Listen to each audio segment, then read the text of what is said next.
যেখানে পরোক্ষে শিলসুতদেব স্বামীকরণ শ্রীমতী রাধারানীর ওই নাম উচ্চারণ করলেন, অনারাধিত নূনম ভগবান হরিশ্বর জন্ম বিহায় গোবিন্দ প্রীত জান। ওই ব্রজসুন্দরীরা শ্রীকৃষ্ণ তিনি রাসস্থলী থেকে অন্তর্হিত হলেন। একটা শিক্ষা এখানেই গ্রহণ করা কি, জগতে সর্বশ্রেষ্ঠা ভক্ত সমাহার ওই বৃন্দাবন, তাদের মধ্যে সর্বশ্রেষ্ঠ ওই ব্রজসুন্দরীরা, তাদের মধ্যে সর্বশ্রেষ্ঠা শ্রীমতী রাধারানী। কিন্তু হৃদয়ে যখন অহংকার এসেছে, প্রেমী যখন বিশুদ্ধতার হানি ঘটেছে, শ্রীকৃষ্ণ শ্রীমতী রাধারানীকে পর্যন্ত ত্যাগ করতে দেওয়ার চিন্তা করে।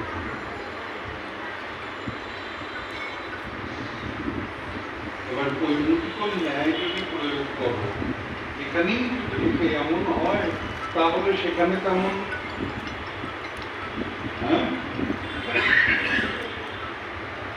কৈমুতিক ন্যায় একটা ন্যায় আছে, কিমুতক থেকে কৈমুতিক।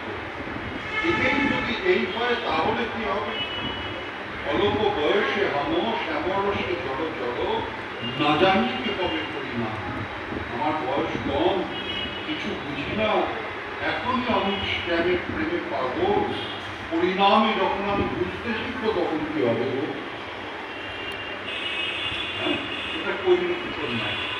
তা শ্রীমতী রাধারানীর ক্ষেত্রে যদি এমন হয়, ব্রজ সুন্দরী বৃন্দের ক্ষেত্রে যদি এমন হয়, তাহলে তোমার অবস্থাটা কি? শিক্ষাটা এখানে, শিক্ষাটা এখানে।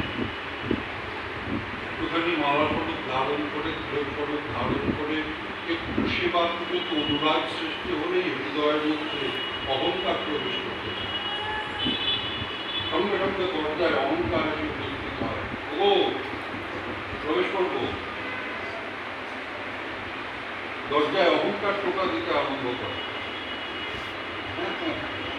তা শ্রীমতী রাধারানীর শুধু সামান্য, শুধু মানে এখানে ওই ব্রজসুন্দরীরা তো জগৎ নিয়ে টান দিয়েছিল, জগতের মধ্যে আমরা সর্বশ্রেষ্ঠ, তা না হলে নাগর পুরুষোত্তম শ্রীকৃষ্ণ আমাদের কাছে এমনভাবে সমর্থন আত্মসমর্পণ করেছে।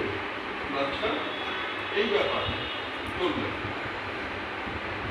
আর শ্রীমতী রাধারানী সাধারণ একটু বড় তিনি রয়েছে, যে কৃষ্ণ আমাদের সবচেয়ে বেশি ভালোবাসে, তাদের থেকে ওই সতীদের থেকে আমি বোধ হয় সামান্য।